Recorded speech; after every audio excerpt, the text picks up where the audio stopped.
সংবিধানে প্রস্তাবনার মধ্যেই জুলাইয়ের ঘোষণাপত্রকে অন্তর্ভুক্ত করার দাবি আমরা জানাই। একই সাথে ঐক্যমত্য কমিশনে জুলাই সনদ কার্যকরের পন্থা হিসেবে রাজনৈতিক দলগুলোর সঙ্গে আলোচনার কথা বলা হয়েছে। আমরা দেশবাসীর কাছে এর পূর্বেই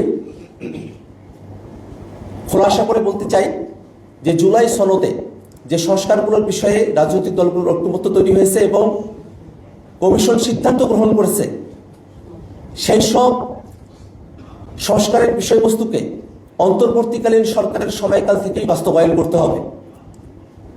লিগ্যাল ফ্রেমওয়ার্ক অর্ডার এলএফও করে এটাকে কার্যকর করতে হবে এবং এই জুলাই সনদ এবং ঘোষণাপত্রের কার্যকারিতার ভিত্তিতে সামনের নির্বাচন অনুষ্ঠিত হতে হবে। প্রিয় সাংবাদিক বন্ধুগণ, আমরা দীর্ঘ সময় ধরে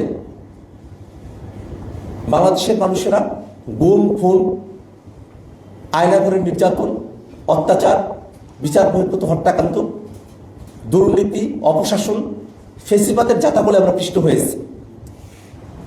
সেই নতুন বাংলাদেশকে আমরা নতুন করে গড়তে হলে বাংলাদেশের সকল রাজনৈতিক শক্তিকে,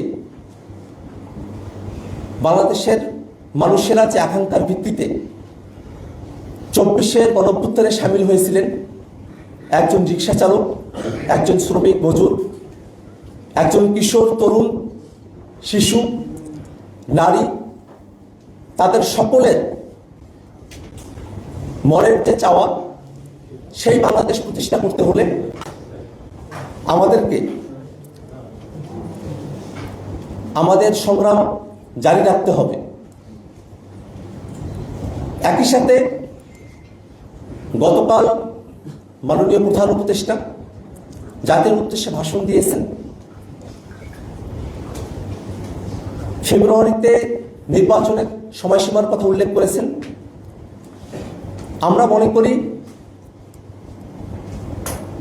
এবং পূর্বেও আমরা বারবার ব্যক্ত করেছি যে ডিসেম্বর থেকে জুনের মধ্যে সরকার যে সময়সীমার মধ্যে নির্বাচন আয়োজন করতে চায় তাতে আমাদের আপত্তির কোনো জায়গা নেই, কিন্তু নির্বাচন আয়োজনের পূর্বে সরকারের অবশ্য পালনীয় কিছু কর্তব্যের জায়গা রয়েছে।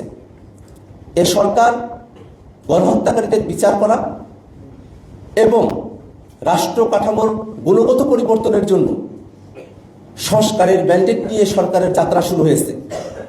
অতএব নির্বাচনের পূর্বে বিচারকে দৃশ্যমান করা এবং সংস্কারকে বাস্তবায়ন করা এ সরকারের অবশ্য কর্তব্য। একই সাথে নির্বাচনের পূর্বেই মাঠ প্রশাসনের নিরপেক্ষতা নিশ্চিত করা এবং লেভেল প্লেইং ফিল্ড নিশ্চিত করা অবশ্যই সরকারকে আমাদের কাছে প্রতিশ্রুতি ব্যক্ত করতে হবে এবং নির্বাচনের পূর্বেই সংস্কার, বিচারকে দৃশ্যমান করা, মাঠ প্রশাসনের নিরপেক্ষতা নিশ্চিত করা, লেভেল প্লেইং ফিল্ড নিশ্চিত করার নিশ্চয়তা আমাদেরকে দিতে হবে। সাংবাদিক বন্ধুগণ, আমরা এই জুলাই ঘোষণাপত্রে যে প্রতিশ্রুতিগুলো ব্যক্ত করেছি